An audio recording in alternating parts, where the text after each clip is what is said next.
আসসালামু আলাইকুম। সবাই কেমন আছেন? নিশ্চয়ই ভালো আছেন। চলে আসলাম নতুন একটা ব্লগ নিয়ে। আজ আমি রান্না করব মসুরের ডাল দিয়ে আলু দিয়ে চচ্চড়ি। এখানে আমি ডালটা সুন্দর করে ধুয়ে নিয়েছি। এটার ভিতরে এবার আমি আলু কেটে রেখেছি, এই যে এখানে আলু এবং কাঁচামরিচ কেটে ধুয়ে রেখেছি। এগুলো আমি মসুরের ডালের সাথে দিয়ে দিব। দিয়ে হয়ে যাবে আমার আলু চচ্চড়ি। এই যে এখানে আমি দিয়ে দিয়েছি। ডালের ভিতর আলু, কাঁচামরিচ এবং সামান্য পরিমাণ মশলা আমি এর ভিতর দিয়ে দিব। দিয়ে হলুদ, পরিমাণ মতো পানি দিয়ে এটা আমি সিদ্ধ দিব। পরিমাণ মতো পানি দিয়ে দিলাম।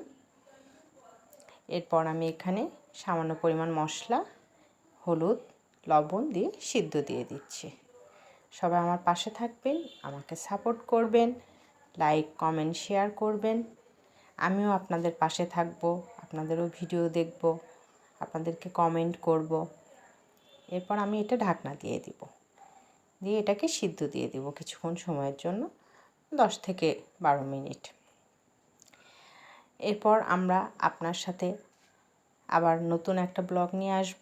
এই যে এখানে আমি মরিচ পেঁয়াজ কেটে রেখেছি, এটা দিয়ে আমি ওটা তেলে দিব। আলু ঘন্টটা তেলে দিব, সামান্য পরিমাণ পাঁচফোড়নও দিব। এখানে আমি পাঁচফোড়নের গন্ধটা বেশ ভালো লাগে যে কোনো ঘন্টতে কিংবা ডালে দিলে, এই জন্য আমি পাঁচফোড়নটাও এখানে দিব।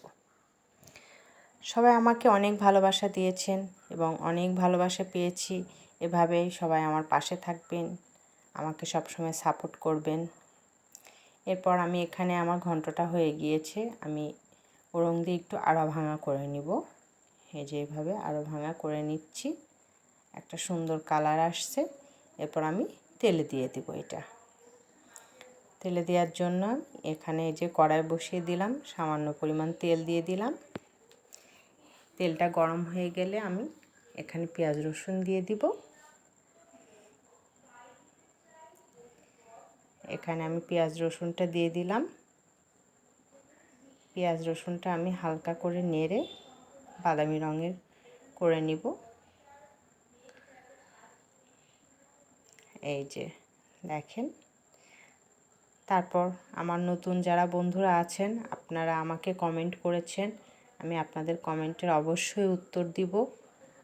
আসলে আমি একটু ব্যস্ত থাকি, এই জন্য আসলে আপনাদের কমেন্টের উত্তর হয়তো বা দিতে দেরি হচ্ছে, সেজন্য কেউ মন খারাপ করবেন না। সবাইকে আমি আগেই সরি বলে নিচ্ছি। এখানে আমার ঘন্টটা আড়া ভাঙা করা হয়ে গিয়েছে। এরপর পেঁয়াজ মরিচ একটু লাল হয়ে আসলে আমি এটা ঢেলে দিব। এই তো আমার পেঁয়াজ মরিচ হালকা লাল হয়ে আসছে। এরপর আমি একটু পাঁচফোড়ন দিয়ে এটা তেলে দিয়ে দেব, ঢেলে দেব। আমি ঢেলে দিয়েছি। এই যে দেখেন, একটা সুন্দর গন্ধ আসছে এবং কালারটাও অনেক সুন্দর হয়েছে, ভালো লাগছে। এটা অনেকে বাসায় একটু ট্রাই করে দেখবেন, আলু দিয়ে মসুর ডাল দিয়ে চচ্চড়ি, ভালো লাগবে। আমার ভালো লাগে তাই আপনাদের মাঝে শেয়ার করলাম।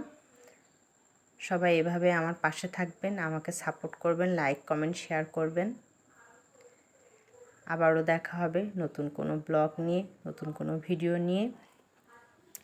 সবাই আমার পাশে থাকেন, সবাই ভালো থাকেন, সুস্থ থাকেন। সবার জন্য অনেক দোয়া রইল। আসসালামু আলাইকুম। আল্লাহ হাফেজ।